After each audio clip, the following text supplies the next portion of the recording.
It's more than a feeling, it's a mandate. Ground floor, we going up. Yeah. I'm on my knees, but I'm standing tall. That's the paradox. Spirit moving through the house, blowing through the locks. I ain't talking insurance when I say I got it covered. I'm talking about the blood of the lamb. Yeah, that's the color. Look, I wake up early, 4 a.m. The room is still. I'm warring for a piece of mind. I stand and breach for real. The world try to break it, try to tell us she ain't nothing. I'm the shield in the field when the weather getting rough. I'm a priest in the home, need a pulpit. I'm a priest in the home, I don't dare need a pulpit. I'm a priest in the home, need a pulpit. I'm a priest in the home, I don't deal with the pulpit. I'm watching on the word, I don't deal with the pulpit. The enemy is coming, gotta see me first. I'm the line of defense. Yeah, I'm breaking every curse. I gotta cover her. I gotta cover her.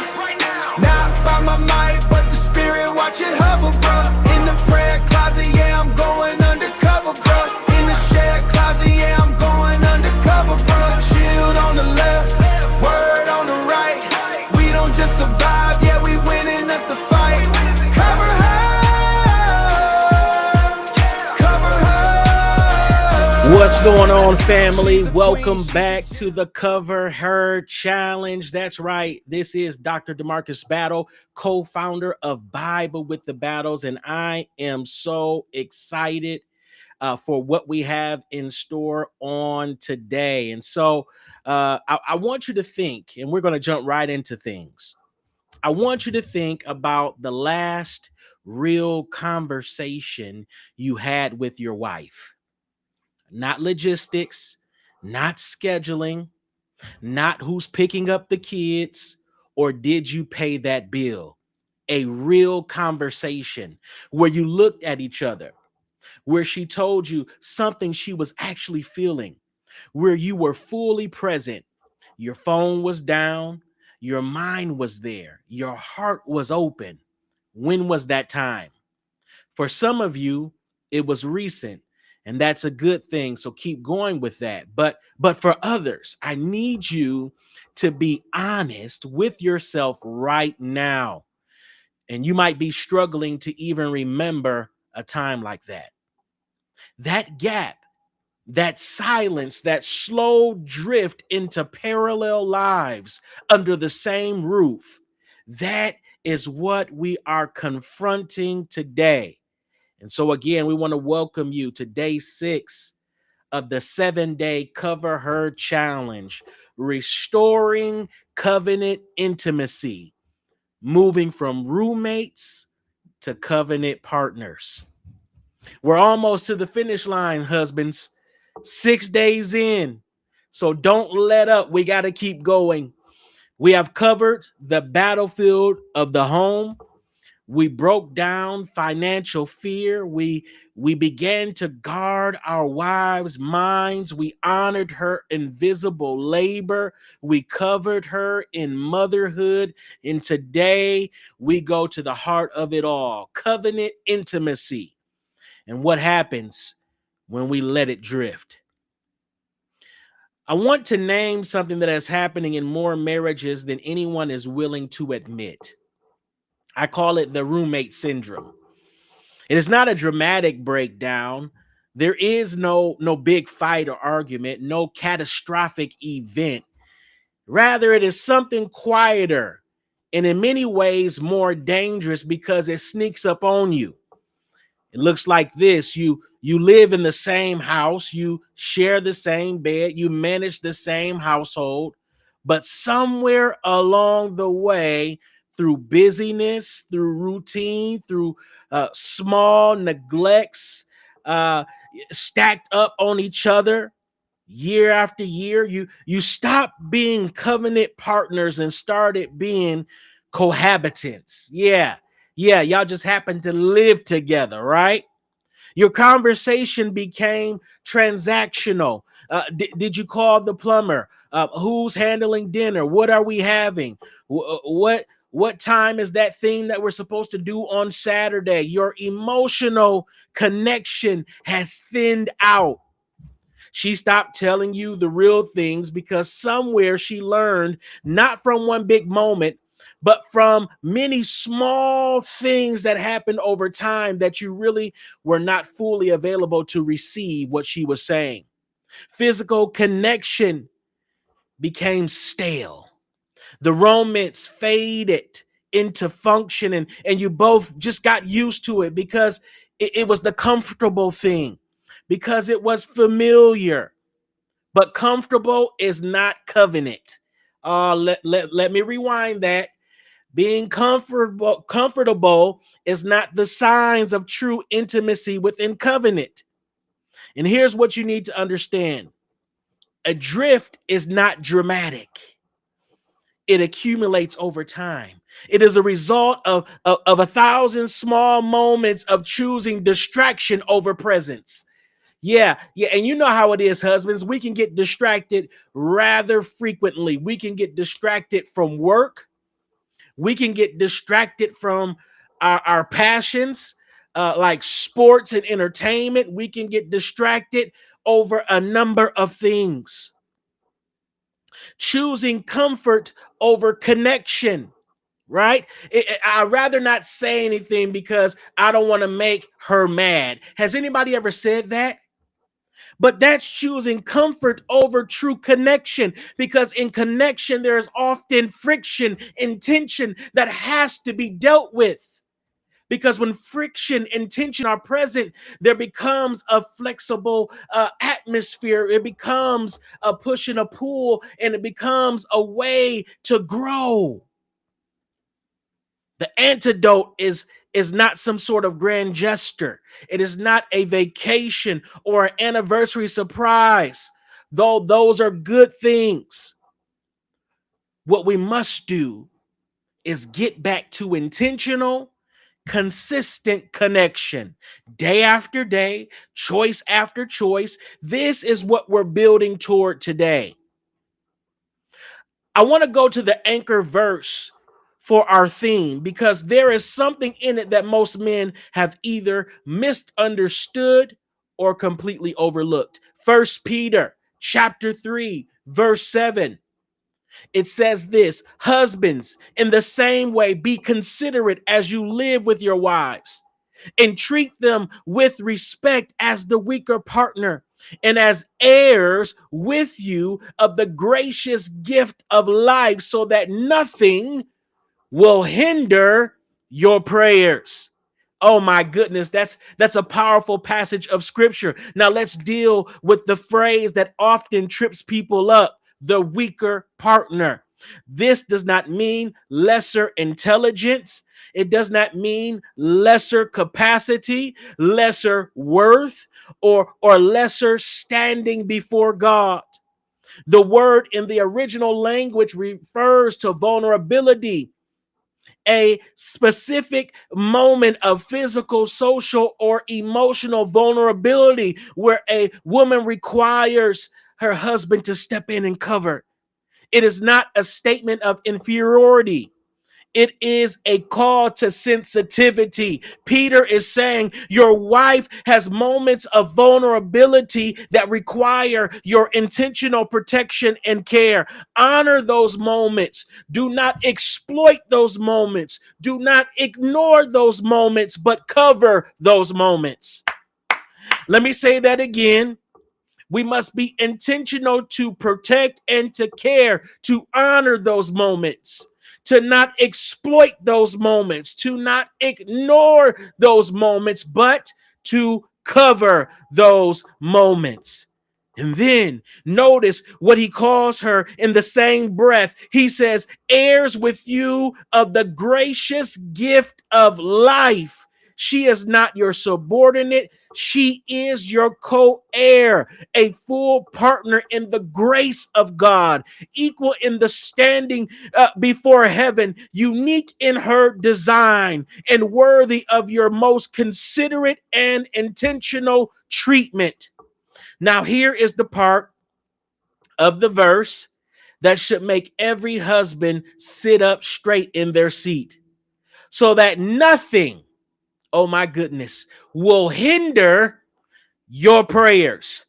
Peter is making a direct connection between how you treat your wife and the effectiveness of your prayers. I don't know about you on tonight, husbands, but I want to be the type of man of God that can reach the throne room of heaven. I want to be the type of man of God that when he prays, God hears and answers. I want to be the type of man of God that is referenced when it talks about the prayers of the righteous availeth much. I don't want to be what the apostle Peter is describing, a man who is inconsiderate and does not honor and respect his wife. Therefore, the prayers that that man prays are hindered. My goodness, my goodness. If you are interceding for your home, if you have been praying these declarations all week, and you are simultaneously dishonoring your wife through neglect, through harshness, or emotional unavailability, what do we mean by that? That you're just checked out, that you're not focused, that you're not inquiring, that you're not seeking, that you're not providing, that you're not covering, emotionally unavailable. Peter says there is a spiritual firewall going up between your prayers and heaven. You cannot cover her in prayer and uncover her in your practice. That goes back to positional authority versus functional authority. You can't say that I'm covering your wife from a positional place but not covering her from a functional place. Oh my goodness, let me rewind the tape. Let me say that again. You cannot in good conscience and in good faith say that you are covering your wife from a positional place if you're not covering your wife from a functional place. The way you treat your wife determines your spiritual effectiveness. So I'm putting it out there, men. I'm putting it out there, husbands. I'm putting it out there that if you want to be a man of prayer, and not just a man of prayer, but a man who can get a prayer through, start serving your wife like you've never served her before. Oh my goodness. This one of the best ones. This is one of the best days of the challenge because I'm talking to some men on tonight that's getting ready to get a prayer through. Oh, thank you, Jesus. I'm talking to husbands on tonight that are getting ready to bombard heaven with prayer, the effectual prayers that are going to go to the nostrils of God as a sweet smelling savor. Why? Because you treat your wife with honor, with dignity, with respect. You serve her. You love her as Christ loved the church. My goodness. And so Ephesians chapter number 5 continues to lay foundation with this thing.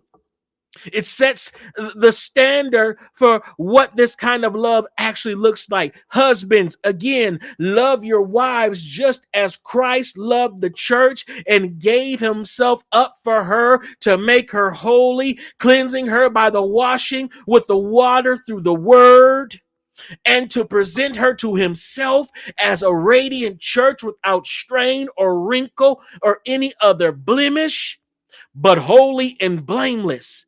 In this same way, husbands ought to love their wives as their own bodies. He who loves his wife loves himself.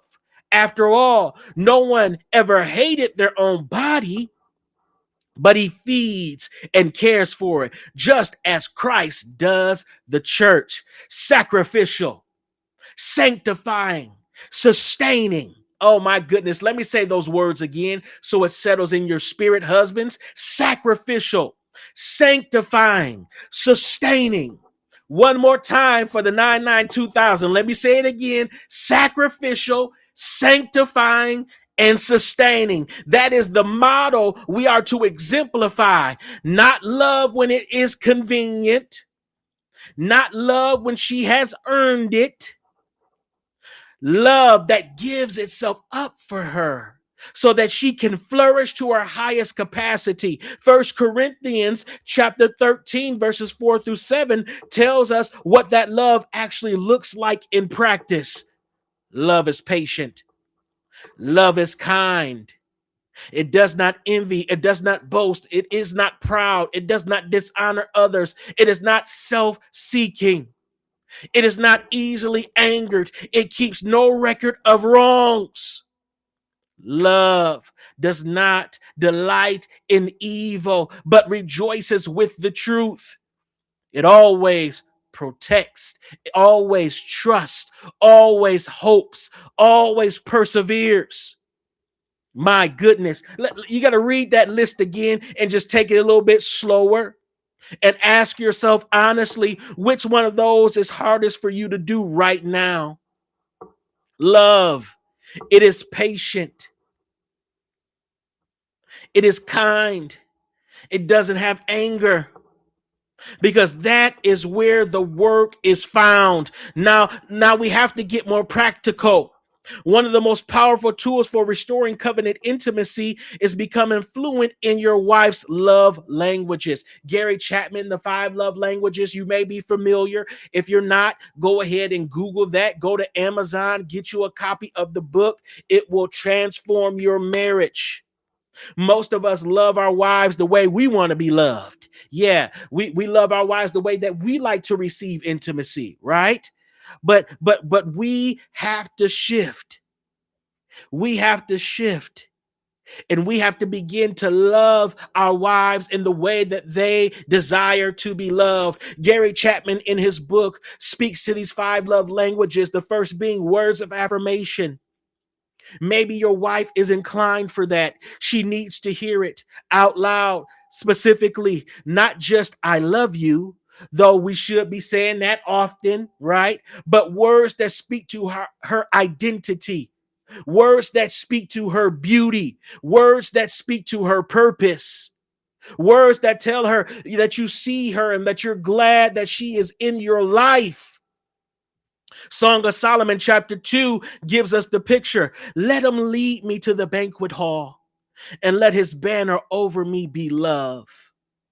A banner is public. It is intentional. It is declared. Your affirmation of your wife should not be a secret. It should be the banner she walks under every single day. The second love language is acts of service. For a wife whose love language is service, what do you speak? What speaks louder than you saying, I'll do it? Right? When you handle the task without her asking you, when you do it with joy and not begrudgingly, right?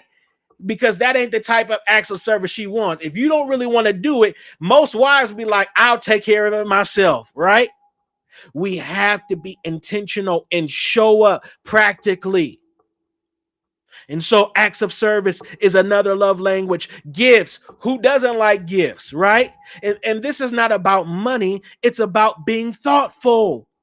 A small, specific, unexpected token of love that says, I was thinking about you. That could be, that could be a coffee from Starbucks or Big B. That could be her favorite iced tea, right? That could be an actual gift that costs a little bit more money, some jewelry, whatever it may be. You have to know what your wife likes and what she loves.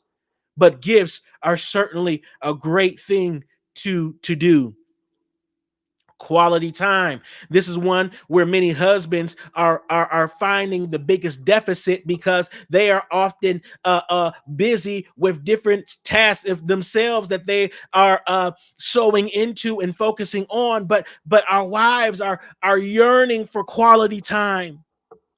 Quality time is not just watching TV in the same room. It is not just being intimate physically, but it's where you are mentally. Are you there or are you there?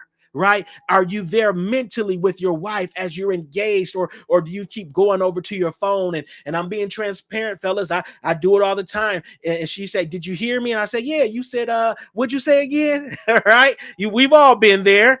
We all know what that's like, but are you present in the moment? And then physical touch. And we have to be clear about this one because it's broader than most husbands actually treat it. Physical touch is not just about sexual intimacy. It's the hand hold. It's the rub on her back, right? The hug that lasts enough to actually mean something, right? A kiss on the forehead, it's a good night or in the morning, right? The physical touch may be her love language. And so we have to ask our wives directly, what is your primary love language? And have I been speaking it to you lately? And we have to sit with that answer because it might be real, it might be transparent, right? Don't be in the defense mode, just receive. And then move forward with action. Maybe you have to plan a date, right? And say, hey, we're just gonna put the phones up. No agenda, just being fully present physically and mentally and emotionally, right? Maybe you have to commit to doing something that hasn't been done through acts of service, picking up some things that she would normally do. And this is how we move from being roommates in the house to being covenant partners, reflecting Christ in his bride. Man, that's day 6, y'all. Day 6 of the Cover Her Challenge, restoring covenant intimacy, moving from roommates to covenant partners. And so before we get out of here on tonight, I want to show you our sponsor. Again, it is Married with the Battles. Check this out. Most couples spend more time planning their wedding than they do preparing for their actual marriage. But at Marriage with the Battles, we believe in saving your marriage before it starts. Did you know that couples are 31% less likely to get divorced when they invest in pre-marriage training?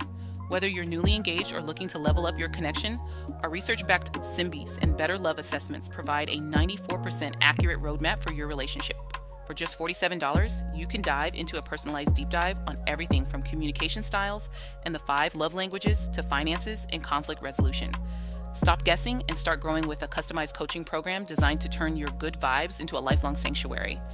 Visit marriage.biblewiththebattles.com today to book your free 15-minute discovery call, and let's build a foundation that actually lasts. All right, that is our sponsor, Married with the Battles. That's another branch of our ministry. And, we said that revival begins at home and it starts with the man, but from there, it goes to actually the family unit and married couples. If you want to have a strong family, a strong household, you got to have a strong marriage. And so we are providing some marriage coaching for those that are looking to take their marriage to the next level, or if they're engaged, save their marriage before it even starts. That's the Symbis assessment, a tool that we have that will equip you like never before to take your marriage to, again, the next level. So you can go to marriage.biblewiththebattles.com. You can book a discovery call. You can complete the Symbis assessment, or we even have the Better Love assessment if you've already started walking through the initial steps of marriage coaching with us. And so we're excited to present that as an additional arm of our ministry. God, again, is expanding what Bible with the Battles is doing. So again, check that out. And then lastly, we want to remind you that this challenge has been free, but there is a Patreon upgrade. If you subscribe to one of our paid tiers, either the $5, $7, or $10 tier, you will receive all of these additional resources through the upgrade. We have the Cover Her Playbook, which is a PDF download that accompanies this challenge. We have the digital prayer cards on our digital prayer card website, 21 different cards specific with themes and scriptures and prayers that would be a blessing. All of the days of the challenge will be on VOD replay, video on demand, in our Patreon. You also get access to the full digital faith content library, all of our Bible studies, all of our teachings, all of our times of prayer, everything that we've done, we load it right into the Patreon. We have group chats in the Patreon. We're really looking to build this out to the next level. And then this is one of the more exciting things that we're offering with this upgrade, that you would get either free or discounted access to future challenges, summits, and conferences that we host right here with Bible with the Battles on Patreon. And so, listen, we're excited about what God is doing. We got one more day, fellas. One more day, husbands, to take this thing to the next level. I pray that you have been encouraged thus far. We're going to do a commissioning on tomorrow at 8 p.m. so that we would not just do these 7 days, but that we would make this a permanent fixtures in our life, to serve, honor, and to pray for our wives every single day. All right, family, I'll leave you with our vision, which is simple yet profound. Revival begins at home. God bless. Yeah, I'm going undercover, bro. Shield on the left, word on the right. We don't just survive, yeah, we winning at the fight. Cover her, cover her. She's a queen, she's a gem, she's the favor in my life. You see a woman, I see a covenant, that's my wife. So I'm planting the seeds, I'm pulling the weeds out the garden. I'm asking the Father for grace, I'm seeking the pardon. When the stress hit the ceiling, I'm the pill in the room, bringing light to the shadow, bringing light to the tomb. I ain't passive,